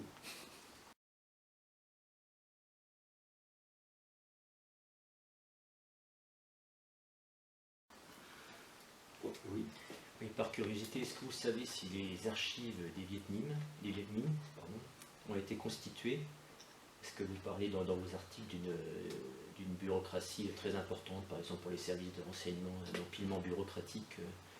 Donc j'imagine qu'il y a eu beaucoup de documents qui ont été générés par les Viet Minh. Est-ce qu'ils sont consultables par les chercheurs vietnamiens, par exemple, accessoirement par les chercheurs français? Et dans quelle langue elles ont été écrites?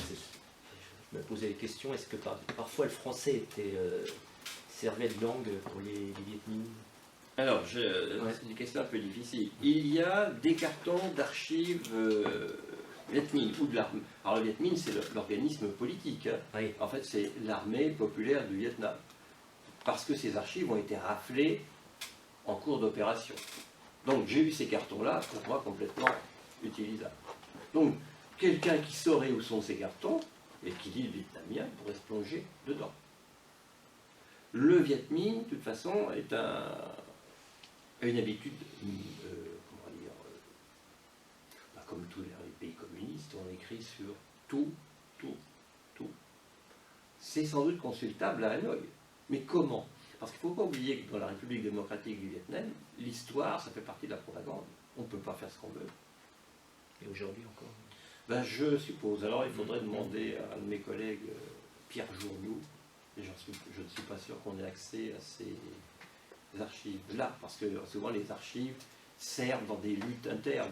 Le général Giap qui a dit oui, mais c'est nous sommes les responsables de l'attaque de décembre 1945. Aussitôt dans le parti, il y a eu des oppositions, parce que traditionnellement disait mais non, c'est pas de notre faute, on est les victimes des Français. Et Giap a dit mais non, mais c'est nous. Donc il y a des enjeux. Et le général Giap a été mis à l'écart. Donc je ne peux pas répondre totalement à votre question, vous êtes déçus. Non. Et souvent, ce qu'on trouve aux archives, ce sont des traductions des services secrets. Parce qu'il y a toute une branche du SDEC qui est chargée de traduire les documents et en particulier de traduire les écoutes Viet Minh. Au moment de Dien Bien Phu, on suit à la trace toutes les unités Viet Minh. Les services secrets, ça n'a pas de secret pour eux. Bon, après, c'est mal interprété, mais ça, c'est autre chose. Et c'est comme ça qu'on a appris que dans ces troupes vietnamiennes de Dien Bien Phu, il y avait 2000 au moins soldats chinois. Par un truc tout bête, par l'étude des rations. Les gens des services secrets se sont dit, mais ça, c'est pas une ration pour un Vietnamien, c'est une ration pour un Chinois. Donc on sait. C'est ce que disaient les militaires français, mais à l'époque on disait mais non, c'est pas vrai.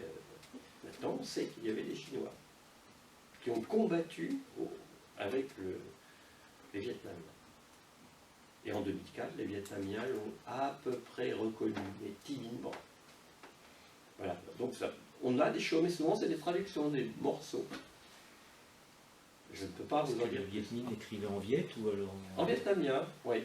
Mais il y avait beaucoup de dialectes, non, dans Indochine. Comment Alors ils faisaient pour ça, unifier il y a la communication? Et je ne sais pas, il doit y avoir un vietnamien à peu près officiel, et puis les dialectes, je ne sais pas comment ils travaillent. De toute façon, la propagande, les services de propagande Viet Minh étaient bien embêtés avec les minorités. D'abord parce que les minorités ne pouvaient pas les sentir, puis c'était réciproque. Ils n'ont pas eu, par exemple, de spécialistes de propagande envers les troupes noires. Ça n'avait rien à faire, en fait. Ou même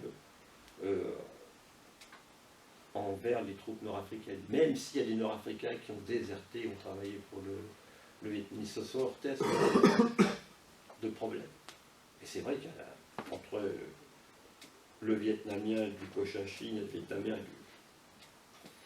du Haut-Tonkin, il doit y avoir des différences. Mais ça, je ne suis pas féru sur la question. Et bien souvent, les tracts vietnamiens servent aussi de sous-chemise. Ou de brouillon. Vous avez, ah, chouette, une note de service sur n'importe quoi, sur l'emploi des chaussettes dans les Rangers. Puis au dos, on s'aperçoit qu'il y a un tract Viet Minh qui doit être intéressant. Mais bon, c'est assez surprenant le classement. Parce qu'il ne faut pas oublier en 1945 que le corps expéditionnaire français, c'est un corps expéditionnaire de pauvres. Et il y a des notes de service sur la réduction de l'emploi du papier. Donc on récupère tout ce qu'on peut pour écrire. En 1945, c'est véritablement la misère dans le corps expéditionnaire. Et en 1946 aussi, un petit exemple. Quand des gendarmes débarquent en 1947 en Indochine, ils ont un uniforme, jusqu'à là c'est banal, oui, mais ils portent le casque colonial. Bravo! Mais c'est le casque colonial de l'Africa Corps, récupéré en Tunisie en 1943, qui porte encore l'aigle et le blason de l'armée allemande. Il porte une vareuse des troupes coloniales des années 30, comme vous voyez sur les affiches, et un short. Oui, mais c'est un short de l'armée des Indes, long, avec un pli ou pas, un revers ou pas. Et puis pour arranger le tout, des chaussettes, c'est banal. Mais c'est les chaussettes des Gourkas, vert foncé. Et les chaussures, ce sont les godillots modèle 1936, c'est-à-dire à semelle de bois et clous. Donc ils ne sont pas loin d'être habillés comme des clochards. Alors l'armement, non, on n'en parle pas. Mais c'est une armée de pauvres. Et donc, pour vous qui allez travailler sur les archives, ben, vous voyez, la pauvreté fait qu'on écrit sur n'importe quoi. Comme mes miliciens de Tours en 1700 et quelques, qui piquaient des cartes dans les cafés pour écrire une lettre.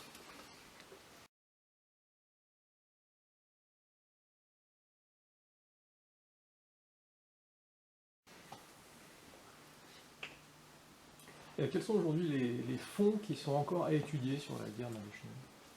À côté, il y a 6000 cartons, donc vous avez utilisé. Ah, bon. D'abord, il y a des fonds qui sont interdits. Tout ce qui est justice militaire, gendarmerie, exaction des deux côtés. Ça, on ne le voit pas. Emploi d'armes expérimentales. Alors, je les ai eues. Alors, les armes expérimentales sont absolument fantastiques. Hein.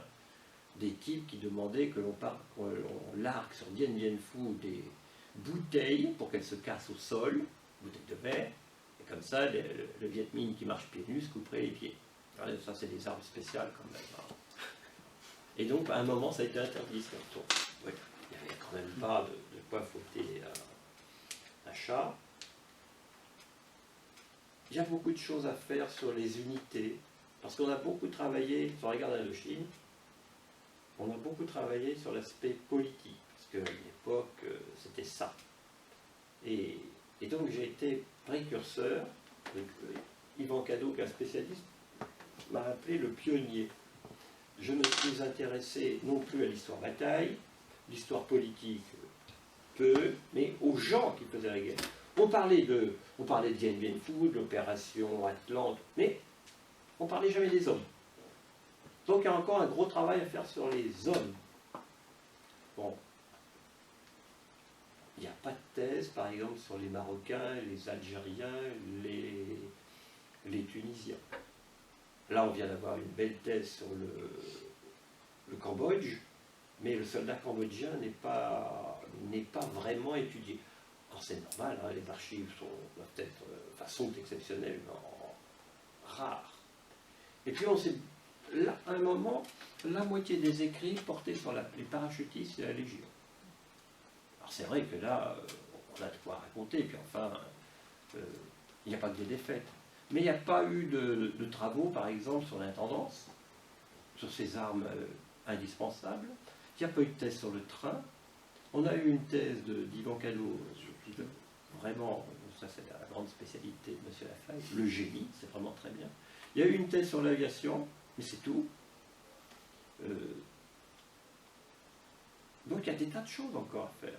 Il n'y a pas de thèse sur les femmes en Indochine, le rôle des personnels féminins de l'armée de terre. Alors, il y a une thèse qui se prépare sur l'artillerie. Pour l'instant, personne n'a travaillé sur l'artillerie, sur la cavalerie, enfin, les blindés, enfin, l'utilisation, rien. Donc il y a encore des tas de choses. La mode, c'est plutôt l'image. J'ai vu des tas de petits sujets qui sont passés de maîtrise. Ah non, on dit Master 2 maintenant. L'image du parachutiste. Bon, ou l'image du goumier, enfin ce que vous voulez. Sujet intéressant, mais qui demande un travail extraordinairement vaste. Parce qu'on ne peut pas parler de l'image du parachutiste sans savoir ce qu'ils ont fait, comment ils étaient recrutés. Et donc ça donne des résultats minables. Alex, j'ai fait soutenir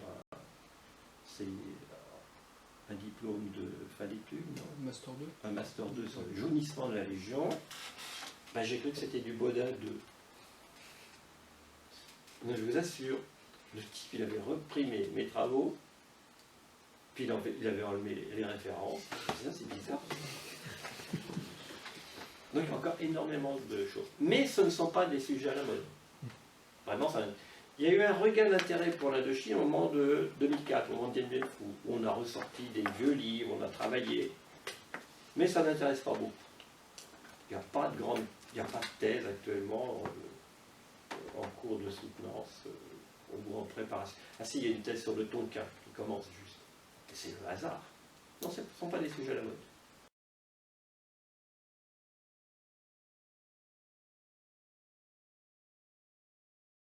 J'avais une petite question supplémentaire aussi, qui va aussi, je pense, concerner les futurs professionnels des archives. Tout à l'heure, dans votre présentation, vous nous avez parlé des archives qui se répètent. Donc la question qui vient, c'est est-ce que finalement, ce n'est pas un peu illusoire de vouloir dissimuler ou cacher des archives quand sur des conflits aussi vastes qui ont duré dans le temps, finalement, tout se retrouve forcément à un moment donné quelque part. Alors d'abord, c'est un problème de classement. On ouvre un carton rapport sur le moral, par exemple. On trouve 10 rapports sur le moral identiques. Et le comble, c'est qu'on ne peut pas les photocopier parce que ce sont des papiers spéciaux. Bon, donc on m'a interdit la fois dernière de faire des photocopies parce que la photocopie gondolait le papier. Et donc j'ai fait remarquer gentiment et la dame me dit, mais écoutez, je suis entièrement d'accord, regardez, il y en a 10 autres, donc s'il y en a un abîmé, c'est pas grave. Et les archives, ce ne sont pas des archives pour l'histoire. Je l'ai dit, pour la désertion, je ne peux pas consulter le dossier de désertion, mais je vais pouvoir consulter le dossier effectif. Donc la multiplication des papiers, parce que ça va dans le bureau effectif, dans le bureau, imaginez que ça soit un para qui est, bon, ça pas beaucoup, hein. Un légionnaire. Et ça va aux archives de la Légion, premier bureau de la Légion, premier bureau du corps expéditionnaire, à la justice militaire, à la gendarmerie qui fait les recherches. Ce qui fait que, bien souvent, même quand on n'a pas autorisation de voir la pièce, on la voit. Ce qui pose un problème, c'est l'utilisation. Est-ce qu'on peut utiliser ça alors que ce n'est pas conforme à la loi, mais pourtant, officiellement, on vous a donné le papier? Alors donc, effectivement, il y a une forme d'hypocrisie, mais je ne sais pas comment faire pour... Enfin, c'est pas trop mon domaine, hein, pour échapper à ça. Mais on voit des choses qu'on ne devrait pas voir, effectivement. Et donc, c'est l'emploi qui pose problème. Et l'emploi pose problème parce que ça met en difficulté les personnes qui vous ont donné le carton, ou le dossier. Parce qu'il ne faut quand même pas gêner ces personnes-là, c'est l'engagement moral. Voilà comment je peux répondre. Mais c'est vrai qu'on a quelquefois de véritables surprises. On se dit, il n'y a rien sur ça, et puis là, on a 20 fois le même papier. Pourquoi? Je ne sais pas. Ça, c'est l'administration militaire.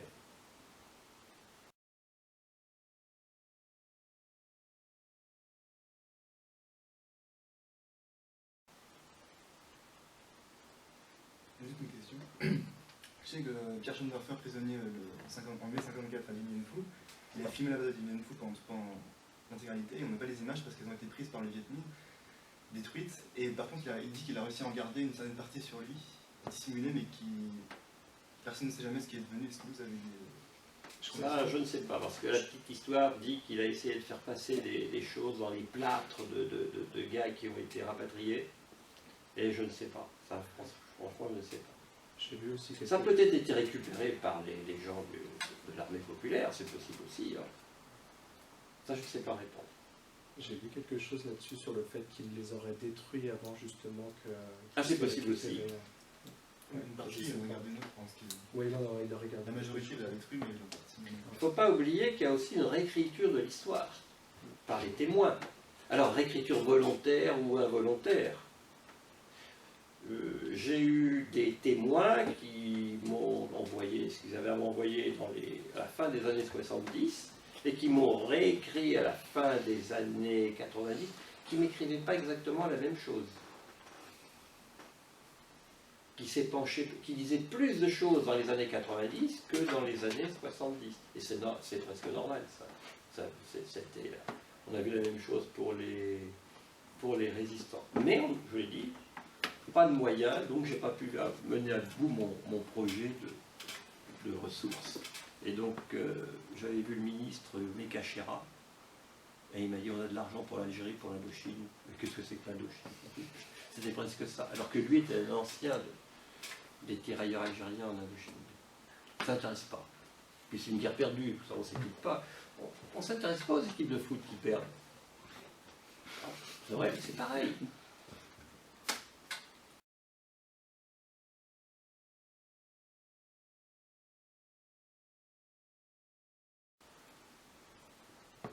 Oui. Tout à l'heure, vous avez raconté une anecdote sur votre prof d'anglais qui disait que quand vous parliez justement des Français, pourquoi on ne s'engageait pas aux côtés des Américains. Oui.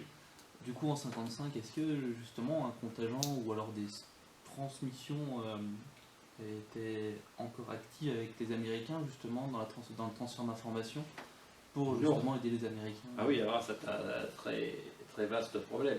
En fait, les Américains ont eu une politique très compliquée en Indochine. Roosevelt détestait les Français. Il ne voulait surtout pas que les Français remettent les pieds en Indochine.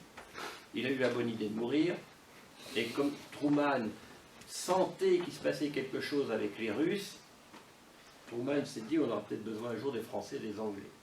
Donc, les Américains ont accepté que l'on revienne en Indochine en mettant des bâtons dans les roues, enfin des bateaux qui dépassent l'entendement, du genre ah ben oui, on ne peut pas prévoir un bateau, il n'y a pas assez de camions par compagnie, enfin des histoires pas possibles. Ce qui fait que à partir de 1946 à 1949, les Américains ont une neutralité bienveillante. Ils ne sont pas pour la colonisation française, le colonialisme français, mais bon, comme il y a la guerre froide, il vaut mieux aider les Français. À partir de 50, hein, le Viet Minh est reconnu par Moscou et par Pékin, c'est la guerre froide. Les Américains ne veulent pas s'empoisonner à envoyer des gars au Vietnam, alors qu'ils sont en Corée. Donc il y a eu une aide considérable. En gros, en 1954, 85% de l'aide financière est une aide américaine. Ça veut dire qu'il y a forcément des Américains qui sont là pour contrôler, mais il n'y a pas de contingent. Et puis les Américains nous prennent en fait pour des couillons. Les Français, battus en 40, battus à Dien Bien Phu, pas foutus d'écraser cette armée de paysans, à mépris total, n'ont pas considéré les Français très sérieusement. Et à partir de 1954, les Vietnamiens, je veux dire, de Bao Dai, du Sud, nous chassent.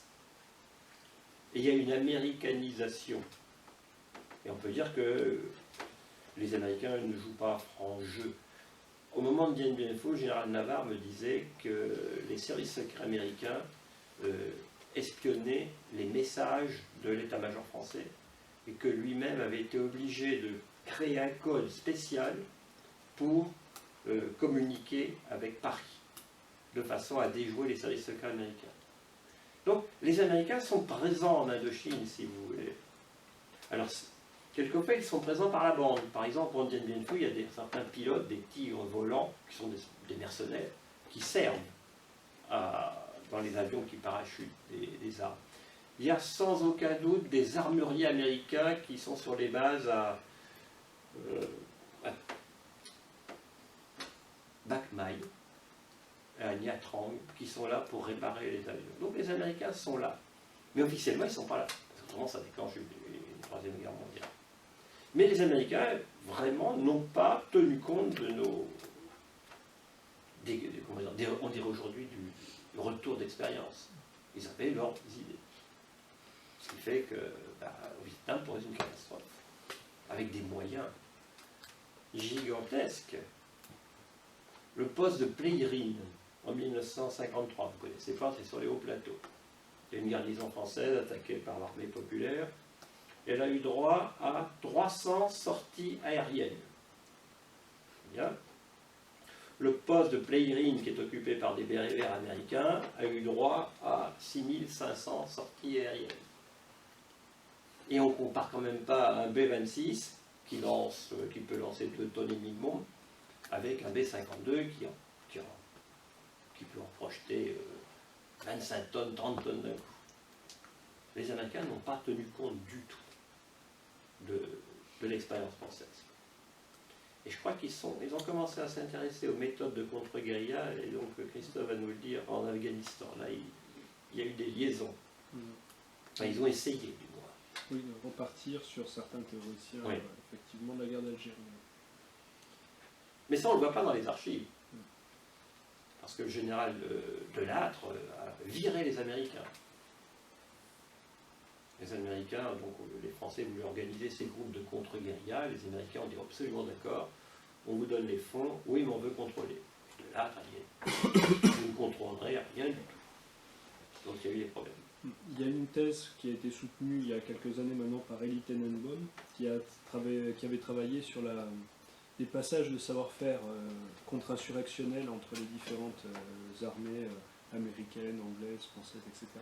Et il a montré qu'il y avait eu une influence ponctuelle, tardive au Vietnam, par le biais de certains penseurs français, Trinquier, au SARES, mais plutôt à partir de l'expérience de la guerre d'Algérie, donc après 62.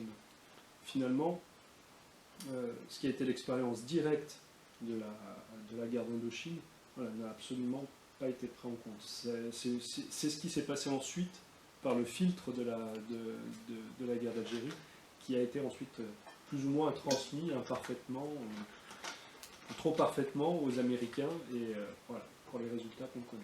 Mais il n'y a pas de retour d'expérience, même dans l'armée française. En 1858, les Français interviennent en Cochinchine. Donc on rencontre des difficultés pas possibles, du genre choléra, typhus et autres maladies charmantes comme les amibes, les amibiases et les paludismes et compagnie. Donc les médecins ont fait des rapports. Mais lorsque les Français se lancent sur la conquête du Tonkin, même problème. C'est-à-dire qu'ils n'ont pas lu ce qu'avaient écrit les militaires en 58-59. Bon, même problème, on trouve des solutions qui sont à peu près identiques. Très bien, la pacification se fait. Et en 1914, il faut renvoyer quelques troupes parce que ça bouge un petit peu. Mais on a complètement oublié ce qu'on disait dans les années 90. Et le général Noguès dit, mais il y a tout à refaire. En fait, il n'y a pas tout à refaire, tout à prendre. Et en 1945, la France est donc engagée dans une guerre. On n'a pas tenu compte des anciennes expériences. Donc on se pose les mêmes problèmes et on résout plus ou moins les choses avec les mêmes solutions. C'est-à-dire, on se pose un truc tout bête. Déjà dans les années 1890, les médecins disaient « Ah, le vin, c'est bien dangereux. C'est bien joli, le pinard, mais sous un climat chaud, c'est pas terrible. » Alors les autres y répondaient « Mais non, vous ne comprenez pas, c'est pas dangereux, c'est pas une boisson, c'est un aliment complémentaire. » 1950, j'ai vu des rapports médicaux, faut-il supprimer la ration d'alcool dans la ration de combat? Alors non seulement on ne l'a pas supprimé, mais on a porté le quart de rouge à 1,5. Et on s'est posé les mêmes questions. Puis après on s'est dit, oui, oh là, il faudrait plutôt mettre du thé. Et on en est arrivé à des choses idiotes. Le vin concentré, le vinogel, cette espèce de... Imaginez la confiture de groseille à laquelle vous ajoutez de l'eau et vous avez du vin. Et si vous buvez ce vin, eh ben, honnêtement, il faut avoir l'estomac blindé. Autrement dit, si vous faites tomber le vinogel sur vos Rangers, il y a un trou. Presque. Alors, voilà, il n'y a pas d'expérience, alors que les problèmes étaient déjà posés pratiquement un siècle avant. Sur l'alcool. Même chose pour les costumes. Imaginez en 1858, un soldat de l'infanterie de marine avec un pantalon rouge dans la rizière, bien serré. Et alors, il y a eu la dispute dans les années 30. Faut-il supprimer le pantalon rouge? Moi, j'ai pris le pantalon rouge pendant la guerre d'Indochine. Mais oui, il n'y a pas de retour d'expérience. En France, vous imaginez bien que les Américains qui nous prennent pour des rigolos ne sont pas du tout occupés de ça. Puisqu'au Vietnam, les Américains, bon, je dis c'est une guerre de pauvres, la guerre d'Indochine. Mais les Français se mélangent. Ils ont des troupes autochtones, ils se mélangent. Ils ont une petite amie, enfin ce que vous voulez, il y a un vrai mélange. Mais les Américains, ils vivent à côté du Vietnam. Ils amènent tout. J'ai lu un travail sur la First Cav, la première division de cavalerie. On leur parachute du papier hygiénique, ce qui est quand même étonnant, et des bouteilles d'eau. Et puis des canettes de bière.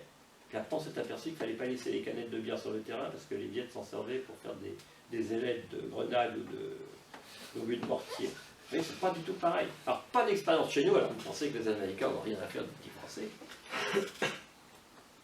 Il devait y avoir un colloque là-dessus, puis ça a complètement échoué. Enfin, moi, je ne l'ai pas vu apparaître. Hein.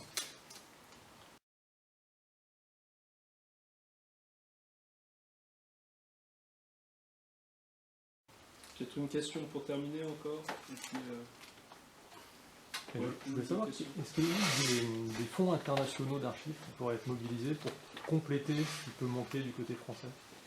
Alors, il doit y avoir des archives du côté vietnamien, mais bon, difficile d'accès. Il y a sans doute des travaux des services américains et anglais, sans doute. Alors, c'est quoi les FRI? Le Fonds américain. Et je ne sais pas ce qu'il y a dedans, parce qu'il y avait quand même quelques instructeurs américains. Et je crois qu'il y a un livre qui est paru sur la guerre d'Indochine vue par les services secrets américains. Voilà. Mais moi, je ne le connais pas. Franchement, je ne le connais pas. Il y a des liaisons avec l'Angleterre, puisqu'il y avait des échanges. Puisqu'en 1946, les troupes françaises ont été dotées de rations anglaises. Alors vous imaginez, les beans, vous savez ce que c'est que les beans? C'est des haricots blancs à la sauce tomate sucrée, agrémentés quelquefois d'une autre conserve, des pitchards. C'est du hareng sucré, avec une sauce à la menthe. Les soldats français étaient très contents. Donc il y a des choses, mais ça je ne les connais pas. Peut-être que jour nous saurait ça. Alors, oui.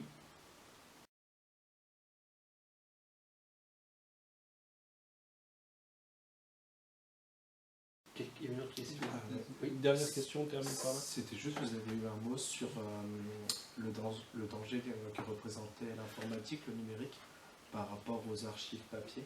Après, je m'écarte un peu de l'Indochine du coup, mais est-ce que vous ne pensez pas que sur les conflits vraiment récents, par exemple de ces dernières décennies, je pense notamment au printemps arabe, le numérique justement nous donnera peut-être des sources qui seront intéressantes pour faire une histoire, et peut-être justement une histoire sociale, comme vous l'exprimiez à la guerre d'Indochine? Premièrement, c'est pas trop mon domaine. Ouais, non, mais c'est juste deuxièmement, je suis un vieux. Et je suis persuadé qu'avec l'informatique, on va perdre. Ouais. Et mes connaissances sont sans doute moins bonnes que les vôtres. Les supports informatiques ne sont pas éternels comme un papier. Ouais, puis et je crois que là, c'est un vrai problème. Et Christophe va avoir des soucis, enfin, devrait avoir des soucis pour ses problèmes d'Afghanistan. Parce que, allez, pendant la guerre d'Indochine, vous vouliez correspondre avec votre officier. Ça se faisait par voie hiérarchique et par papier. Maintenant, ça se fait par téléphone, donc il n'y a plus de traces. Donc ça, je crois que ça va être un vrai souci. Vous me direz, c'est pas grave, plus personne s'intéresse à l'histoire, et vu ce qu'on fait dans les lycées et collèges, c'est pas grave. Puisqu'on parle plus de Waterloo, et qu'on parle plus de Napoléon, parce qu'il a osé rétablir l'esclavage. Donc il ne faut pas vexer les gens des dom-toms, donc il faut éviter ce jeu sur Napoléon. Non, je suis sérieux, hein. Non, mais là, effectivement, mais ça, il y a peut-être des gens qui ont réfléchi quand même. Oui, c'est une problématique très actuelle. Et puis, il y a aussi la collecte, l'archivage de ces données numériques et la documentation aussi. Et puis la pérennité, justement. Voilà, et après la c'est pérennité grande des question. formats.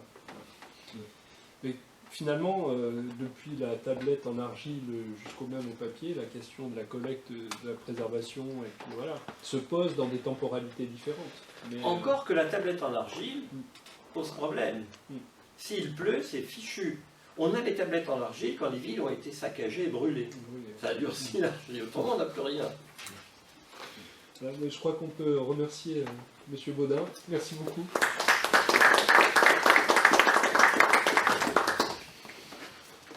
Merci à tous pour vos questions, pour votre travail. Et puis je vous donne rendez-vous le 25, hein, le 25 octobre pour le prochain cours. Voilà. Donc il n'y a pas cours cet après-midi, hein, vous avez suivi un peu l'affaire. Voilà.